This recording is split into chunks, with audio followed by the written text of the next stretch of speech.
Hello, it's Nitin Dahad with the Times, and I'm at the GSA International Conference in London and talking to Dave Moore, CEO of Pragmatic Semiconductor. Hello, Dave. Great to be with you, Nitin. Thank you. So, Dave, you've been in the job a year, almost, as CEO, taking over from Scott White, who I think we've covered in the Times quite a lot. Tell us, what's the year been like for you? What's been happening? Well, it's been a busy year. It's been I guess it's 11 months, but close to a year. No, it's been fantastic. I mean, certainly joined the company at a really exciting juncture, an important juncture for it too. Tremendous to join Scott, Richard, the co-founders, and the rest of the executive team to really kind of take what has been an amazing journey over 12, 13 years of technology innovation, improving the manufacturability of a very unique approach to semiconductor manufacturing. The flexible IC technology that the team has innovated on has got just tremendous opportunity in the market, and so it's been just fantastic over the last 11 months. Really, coming in. Obviously, a big focus for us has been ramping our next production line. That's a 300 millimeter wafer production line in Durham in the northeast of England.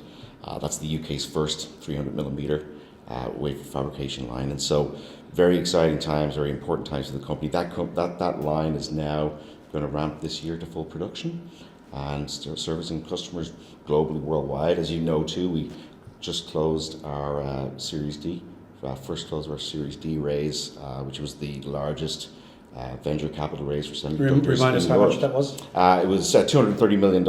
Yeah. And so obviously in a very challenging environment, so very, very fulfilling and very important too. And that will essentially now fuel the next two production lines. So we're going to add two further lines in our new Pragmatic Park site up in the northeast. And that will allow us to go from billions of ICs per year to tens of billions of ICs per year.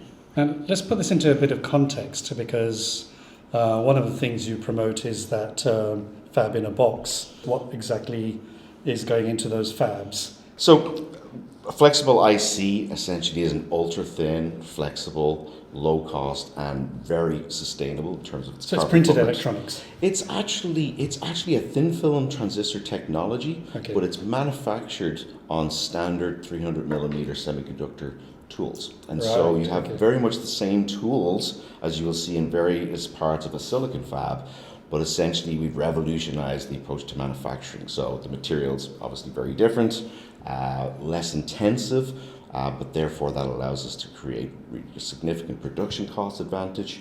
We can also process these wafers in 48 hours from raw materials to wafers out, versus the 3 to 6 months that I was used to in my past life in the silicon industry. And you come from that background. You were at Micron for a while, and so you understand a lot of Yes, this. yeah. 25 years in the semi industry, Altera, then Intel for 6 years, where I led global worldwide businesses there, and then followed by some time at Micron before taking the role. The scale of it is really interesting in that, typically, you could have for an advanced fab certainly millions of square feet.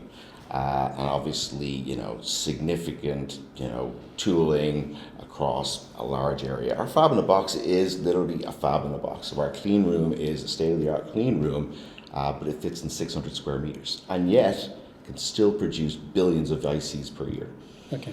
So a very unique approach to the manufacturing side of things. So there's lots of questions from that, but let's stick with the fab in the box for a minute. One of your propositions was, okay, well, you can deploy these anywhere. You've got this whole thing about doing it in the UK, but I'm guessing you're an international business. Your customers are all over, including probably with we'll go into what kind of products, but a lot in Asia. So what's the international plan for this? What's your vision? What's your strategy for that? Absolutely. So, like I said, we're going to take the proceeds of our Series D successful raise. We're going to deploy additional lines in the Northeast. But clearly, if you look at, first of all, our ambitions as a company to be a global company, you look at, I would say, the customer demand, and we can talk about that too, Nitin, in terms of the range of applications and the kind of volumes that those fast-growing applications will demand. We're going to have to continue to extend our capacity. And so we have space at our site in the UK for up to 8 additional lines from where we are today. But clearly we'll be looking at kind of where we would expand first, commercially, right, in terms of our sales reach, some of our customer support, but in time, clearly looking at where can we bring the manufacturing, where it can be maybe closer to some of our customers. So in the US, in Europe, obviously we can service this demand from anywhere, right? The way that the nature of the supply chains can work here, we can service customers globally. But you are right, there's a uniqueness to this in that you can bring up a fab line that's capable of billions of ICs per year in 12 to 14 months. Significantly lower capital investment that you would typically have to do for silicon. And that kind of modularity and flexibility, if you like, allows us to be able to pretty much put these fabs anywhere that it makes sense to do. So why isn't Arizona or New York talking to you about putting it there rather than spending billions on the ones that they are targeting? Well, because I think, it's a great question, and I get that all the time. It's really around the fact that if you look at the sort of the opportunity landscape for semiconductors and chips, there's going to be different kinds of technologies that are going to be applied to different areas. So you're not going to see a GPU for a data center running on our Flex IC technology anytime soon. Maybe in the future, but not today. And so really, but you did have a 652 on there. Yeah, no. So you can definitely implement, and we have a lot of runway in the roadmap too. And as we kind of scale down that roadmap, we will be able to bring new capabilities through that will service even broader addressable markets. But the fact is that I think there's a set of applications there that are very important and very exciting that our technology is a great fit for, and that's what has our customers and our investors so excited. If you look at kind of where we would look to, I would say we would go being close for our customers, certainly. I think obviously the US is an area where we would look in time. Europe in time as well. We have flexibility in terms of being able to service demand. So even though we do have customer demand globally, we're not as rigidly set on where we need to put it. So as we move forward in time, we'll strategically look at what makes sense. Okay. Obviously, things like incentives will play a role, of course, too. Even though it's a smaller capital investment, when you're talking about building out capacity across tens and tens of fabs, Nitin, eventually the economics start to sort of say, you need a level playing field in terms of your competitiveness there. And so incentives eventually play a role. But I think strategic location is probably more important. Well, I mean, the one thing I think when you look at the ability to do this printed ICs or flexible electronics, flexible electronics, and the target market, I think, was originally smart tags and things like that. You're targeting wider than that. So that consumer durables type market, the manufacturing most likely is in Asia, but you've not mentioned Asia. Well, so if you look at actually say the RFID space, certainly if you look at it like in any semiconductor company or business, China is a large market, Asia is a large market, and so we certainly have the opportunity and the customers to service in those regions. I think if you look today at RFID, right, and you look at the leader in the space in RFID, that would be, say, Impinj, NXP, they're not manufacturing their chips there. They're actually shipping their chips to inlay manufacturers like Avery Dennison or Arizon, and they're basically then supplying the converters and the end consumer good manufacturers. So there is a value chain there that doesn't require one to manufacture. There could be benefits. But there's an opportunity there for you. There could be benefits in terms of being able to localize production, and we can be strategic about where we do that. And sometimes in time when customers have enough supply, they may want their own dedicated fab. And so the ability to have this fab in a box modularity to be able to, have a fab as a service where we basically install the fab and operate it basically as a service for a customer is something that some customers can see in the mid to long term as being very unique and exciting. If I'm a customer in India or Vietnam or Malaysia, how much would it cost me to buy one of your fab in a box? So it's I know you'd love me to put a number on it right now for you. I know you would, but I want to get a ballpark. So basically, depending on what you're comparing it against, it's orders of magnitude less than a silicon fab, right? And so you still have those billions of units of capacity in terms of chips per year, but it's an order of magnitude lower in terms of the overall capital expense. Now, what changes that? Well, depending on where you're doing it, there's a lot of other costs that kind of build in. Obviously, too, for some customers, they'll want special specialty and customizations that we'll be able to offer too. But the idea right now is to obviously scale our own business and service that customer demand, and look at our own expansion as well in terms of where it strategically makes sense. Now, one of the key things over the last few years that we've heard from Pragmatic is around being a UK powerhouse, UK headquartered, and you're building your capacity here. Yeah. So this conference in London, the GSA International Conference with Silicon Catalyst, what are the things that you're hearing from that over the last 2 days that give you confidence that there is potential for that to continue to happen in the UK in a wider scale and build the ecosystem? Yeah, that's a great question. It's a great question. So it's been tremendous to have the GSA here. Obviously, I've attended many GSA events on the stateside over the years. Yeah. So great to have Jody and the GSA team with DSIT set this up. I think fundamentally what has been really interesting to me is that it's an international conference, but certainly a lot of UK presence. I think the ability for everybody here to understand that there's going to be multiple tools that are needed to address the overall global demand for chips and semiconductors, right? So we have this digital transformation across segments. There's all kinds of different requirements that need to be fulfilled, and that it's not going to be basically, I like to say, it's not just the case of, you're a hammer, everything's a nail. And so what I've seen over the last 2 days is kind of the understanding that there's nuance to how you satisfy the market demand, and that alternative technologies. So we have a lot in the UK around obviously compound semiconductors. We have flexible thin film approaches to it like pragmatics. We have new advanced capabilities on new alternative materials. All of these pieces have a role to play in how we satisfy that global demand, and it's not going to be a one-size-fits-all solution. And that's what I saw really richly come through over the last 2 days. It was also a great women's leadership session as well in the morning, which I thought was just fantastic and really recognized. Certainly very proud of the strength we have in our senior leadership team at Pragmatic, but as you probably understand, it's something that the industry has generally struggled with, and so it was fantastic to kick off the session with that too.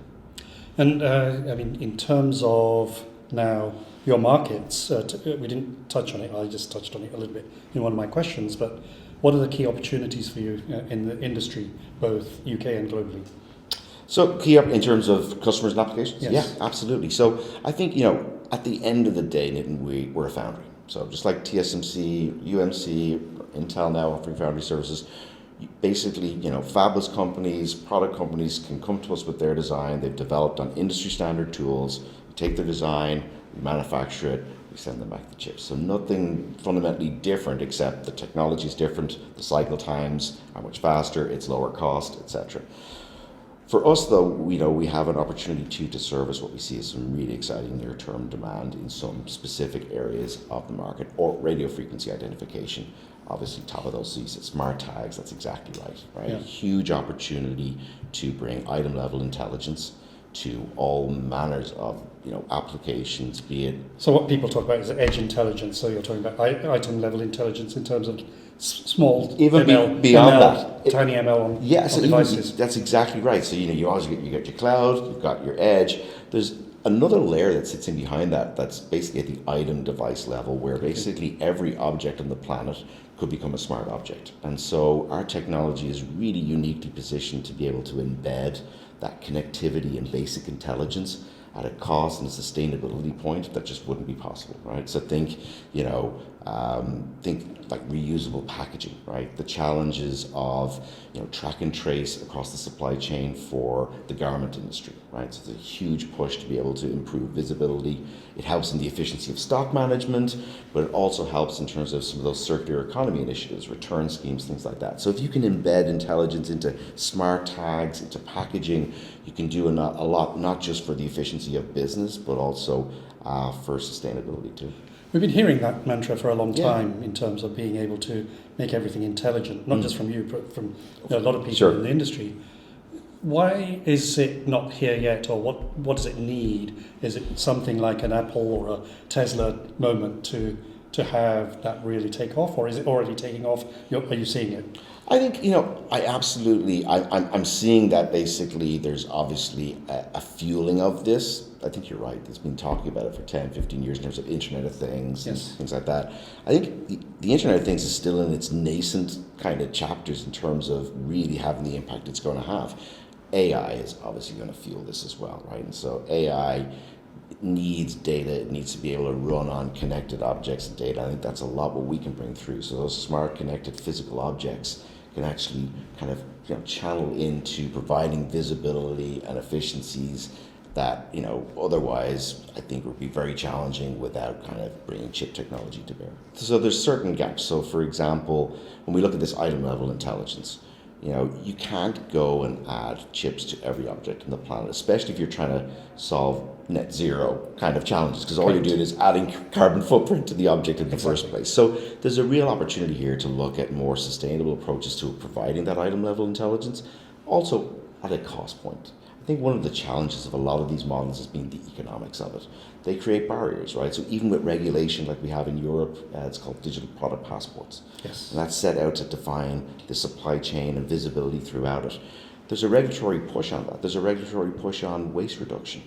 But these things are challenged because the economics are challenged. And what I think we can do with a solution like Pragmatics is we can bring that item level intelligence that makes the solutions kind of work, but also reduces the friction in terms of the cost of it. And so you get the environmental benefit of it, the companies and the brands get their consumer engagement benefit and their efficiencies, but we also get the benefit for the environment overall. What's your biggest challenge over the next couple of years for Pragmatic? Well, I think the challenge, it's an exciting opportunity, right? So, it's not every day you get to scale brand new fabs on brand new technology, right? So the technology's been developed for the last 12, 13 years, but we're really about to turn a corner in terms of an inflection point on creating, chips, selling them and shipping them into customers. So the big challenge here is ramping the fabs, I think making sure we attract and retain great talent as well, right? So great companies going to need great people. I think we've got amazing teams both in Cambridge and in Durham, and we will look as we go in terms of how we need to build that out. I think those are the two key areas that we're focused on. Geopolitics is an opportunity as well for you, for people. Will you license your Fab in a Box or will you deploy it yourself? So I think, basically both models are available. So essentially we will look, obviously, as I've said already, scaling up our production capacity here in the UK helps us service a lot of that initial demand. As we talked about, getting closer to our customers, we'll look at places where we strategically will build out our own capacity. And then in time, there'll be opportunities to co-locate fabs with customers where it makes sense. And typically that will be with customers who've already, they're already consuming a full fab themselves in terms of the demand, and it makes sense then to, look at co-locating that fab if there's operational efficiencies from their side that they see the benefit in. And in that situation, we will build and operate the fab as a service. And so it will be, I don't think it'll be very common where we'll have one of our end customers want to actually get into the semiconductor manufacturing business. Because that one thing I wanted to add in it is just because we've simplified semiconductor manufacturing with our unique approach, it doesn't make it easy, right? And so it still takes expertise and know-how, but the modularity of the fab allows us to be able to localize it cost effectively. Well, good. Dave, thank you very much. Thank you. It was a pleasure.